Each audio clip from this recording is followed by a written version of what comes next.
Senator Jim Inhofe introduced a bill to give Pentagon leaders flexibility with their funding if automatic budget cuts are triggered in March. Inhofe says military leaders should have the authority to determine how budget cuts are made if they go into effect. The cuts were the result of a 2011 deal to raise the debt ceiling. Now, if the budget cuts take hold, the military would have to bear half of the $1 trillion in cuts. Inhofe's proposal would allow military officials to transfer money across their many accounts to lessen that impact of the budget cuts. The Oklahoman's political expert Chris Casteel joins us now from the nation's capital with more on this situation. Chris, good morning. How are you? Hey, I'm good, Dave. How are you? I'm doing well. Thanks so much for your time today. Now, Chris, if the budget cuts go into effect, how will it impact Oklahoma's military bases? It would be dramatic. I mean, if they go into effect, Dave, you basically got less than half of the fiscal year left to make these cuts, and the $500 billion is actually over a 10-year period, so the military would actually have to cut about $50 billion in just a few months. And that would mean furloughs of thousands of civilian workers in Oklahoma. And basically they would just have to, every single base, and when we've got, at Tinker Air Force Base in Oklahoma City, huge aircraft repair maintenance center there. It does a lot of work on engines, other parts of aircraft. Almost all those civilians would probably face furloughs.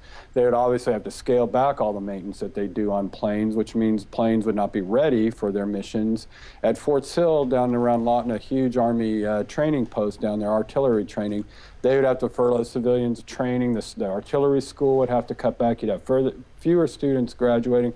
We've got Air Force bases in Altus and around Enid, Advanced Air Force Base, that do pilot training. That would be scaled back. There are not as many civilians there, but the ones that are there would obviously have to take unpaid days off as well. And the furloughs, for the estimates from the Pentagon, have been as many as 22 days over those few months. So it could come out to almost 3 days per month of furlough. So basically everything that these bases do would have to be dramatically scaled back in a short time frame.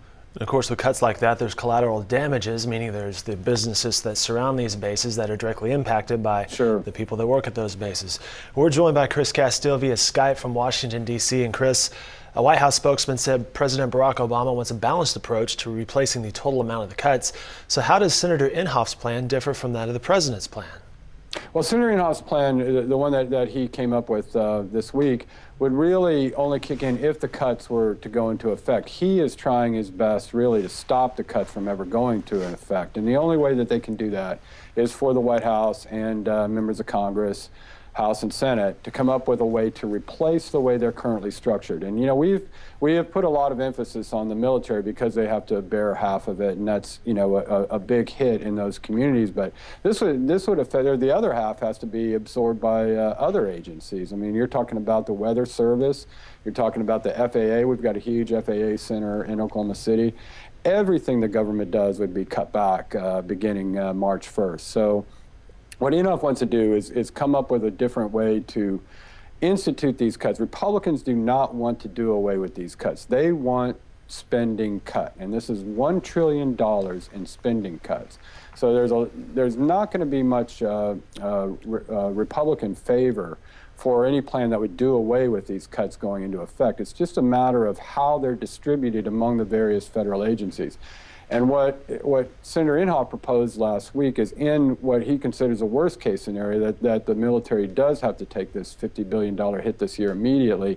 Let the Pentagon do it, the way that they think best. Right now they're restricted in how they can move money from their various accounts. This would give them the freedom to kind of shift money around to mitigate the impact of it. But what the White House is saying is that we're not going to agree to any deal to restructure these cuts, mitigate them anyway, unless more revenue is involved, which means it's not going to be tax hikes per se in the income tax rates or anything like they did for a fiscal cliff, but it would be changes in the tax code, maybe even eliminating some of the tax breaks that oil and gas companies get. Hey, Chris, what's been the reaction from other Oklahoma lawmakers?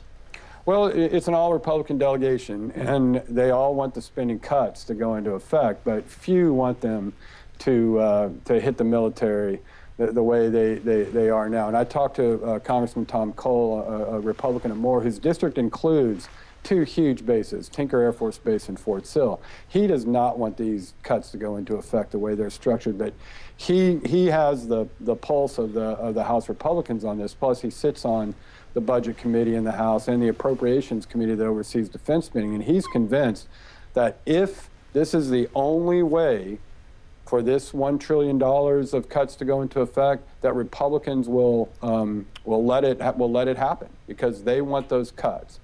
What he says is what he wants to do. He's going to come back to Washington next week. They're out this week, and encourage Republicans to pass another bill to redistribute the way these cuts are done, so defense doesn't bear as big a part of it.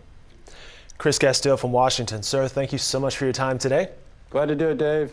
All right, we'll have more coverage from Chris Casteel in the Oklahoman and online at newsok.com.